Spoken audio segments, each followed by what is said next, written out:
श्री सीतानाथसमारम्भां श्रीरामानन्दार्यमध्यमाम् अस्मदाचार्यपर्यन्तां वन्दे गुरुश्रीपरम्परां। नीलाचलनिवासाय नित्याय परमात्मने बलभद्रसुभद्राभ्यां जगन्नाथाय ते नमः। जय जय जगन्नाथ, जय जय जगन्नाथ, जय जय जगन्नाथ।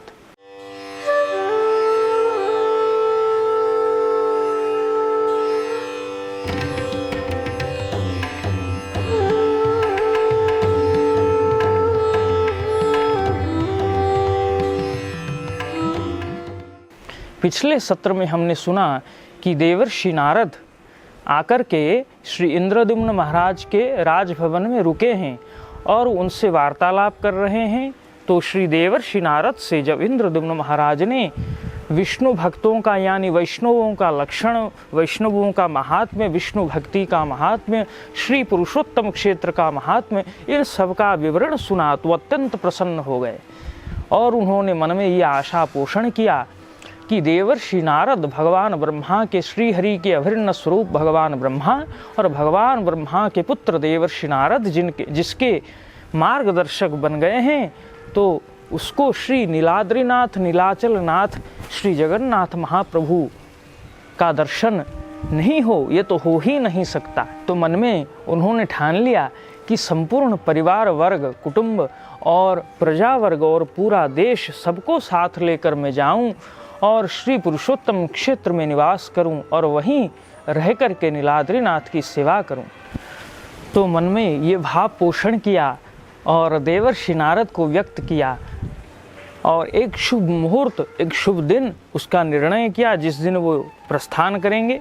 और उसके अगले दिन सारे प्रजावर्गों को बुलाकर ये घोषणा कर दी कि हे प्रिय प्रजावर्गों, मैंने ये निर्णय लिया है कि आप सबको साथ लेकर पूरे परिवार और पूरे सैन्य की टुकड़ी जहाँ जहाँ मेरा जो राज्य है, मेरा संपूर्ण देश, उसको लेकर के आप अपने वृत्तियों सहित वहाँ जाएंगे और वहीं निवास करेंगे। और ये मैंने सोचा है, तो सबको सूचित कर दिया। और वो शुभ घड़ी आया जिस दिन वो जाने वाले थे, प्रस्थान करने वाले थे। उसके पिछले दिन पूर्व रात्रि को देवर्षि नारद के साथ बातचीत हुआ और दोनों ने शयन किया और प्रातः काल में जागे। सारी पूर्व प्रस्तुतियां सब अपने चरम स्थान पर, चरम लक्ष्य पर थी और दोनों देवर्षि नारद प्रातः काल में उठ करके अपने नित्य कर्म से निवृत्त होकर दिव्य वस्त्रों का परिधान करते हैं और अपना नित्य नियम करते हैं। और इधर इंद्रद्युम्न महाराज प्रातः काल में जागृत होकर ब्राह्मण द्वारा अभिषिक्त होते हैं। ब्राह्मण लोग वैदिक मंत्रों द्वारा, वैदिक मांगलिक जो सूक्त हैं उनके माध्यम से उनका अभिषेक करते हैं, यात्राकालीन अभिषेक। और सुंदर अभिषेक के बाद दिव्य वस्त्र एवं आभूषण, श्वेत वस्त्र वो पहनते हैं, श्वेत धोती और श्वेत वस्त्र। ये श्वेत वस्त्र क्यों पहना उन्होंने? क्योंकि शास्त्रों में कहा गया है विष्णु भक्तों का, वैष्णवों का जो वस्त्र है उसका वर्ण श्वेत या पीत होना चाहिए, क्योंकि श्वेत या पीत ये भगवान को अतिशय ये वर्ण प्रिय हैं। इसलिए विष्णु भक्त इन्हीं वर्ण के वस्त्रों को धारण करते हैं। तो इंद्रद्युम्न महाराज ने फिर श्वेत पगड़ी पहनी, उसके ऊपर रत्नमय मुकुट और फिर संपूर्ण अंग में जहाँ जहाँ जो अलंकार होना चाहिए था वहाँ वहाँ सुसज्जित हुआ। और फिर ब्राह्मणों के द्वारा अपने पितृपुरुषों को प्रसन्न करने के लिए नांदीमुख श्राद्ध का आयोजन किया और फिर विभिन्न देवताओं को यथाविधि पूजन किया, अर्चन किया और विशेष रूप से भगवान श्री हरि का स्मरण किया। माधवो माधवो विष्णु माधवो माधवो हरिः स्मरन्ति साधवाः नित्यं सर्वकार्येषु माधव। जो सदाचारी होते हैं, सही मार्ग पर अपने लक्ष्य पर चलते हैं, जो साधु होते हैं वो क्या करते हैं? स्मरन्ति साधवाः नित्यं सर्वकार्येषु माधव। अपने प्रत्येक कार्य में भगवान विष्णु का जो स्मरण होता है वो सारे अमंगल का खंडन करने वाला है। इसलिए भगवान विष्णु के नामों का, उनके स्वरूप का स्मरण किया जाता है।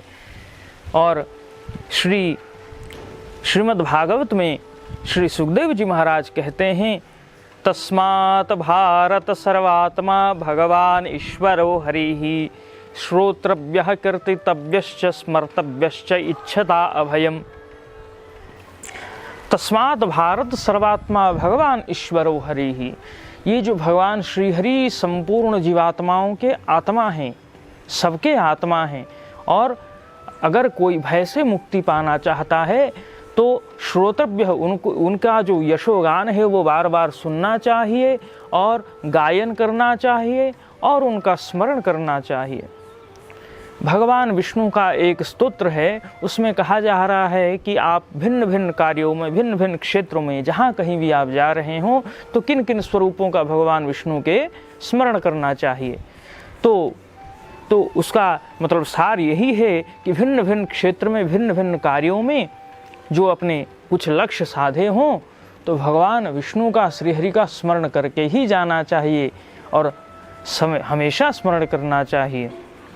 तो इस तरह से जैसे भगवान श्री कृष्ण गीता में अर्जुन जी को कहते हैं, माम अनुस्मर युद्ध च, मेरा स्मरण करके युद्ध करो और प्रसन्नता से, मेरी प्रसन्नता के लिए युद्ध करो। तो इस तरह से रामचरितमानस में कहा गया, राम ही सुमेरिय गाय राम ही संतत सुनिय राम गुण ग्राम ही। बार बार राम जी की कथा सुनो, राम जी का गायन करो, उनका चरित्र श्रवण करो, अत्यंत मंगलदायी है। और क्यों सुने? संतत 100 बार सुनो। क्यों सुने? क्योंकि जग मंगल गुण ग्राम राम के, दानी मुकुति धन धर्म धाम के। जग मंगल गुण ग्राम राम के, ये संपूर्ण जगत का कल्याण करने वाला है। ये श्री राम जी का यशोगान और क्या क्या देने वाला है? दानी मुकुति, मुक्ति का दाता है, धन का दाता है। दानी मुकुति, धन धर्म, कर्तव्य का दान करना, सदाचार का दान करने वाला है और परम धाम का दान करने वाला है। इसलिए बार बार उनको सुनो, उनके यश का कीर्तन करो, यश का गायन करो, यश का श्रवण करो।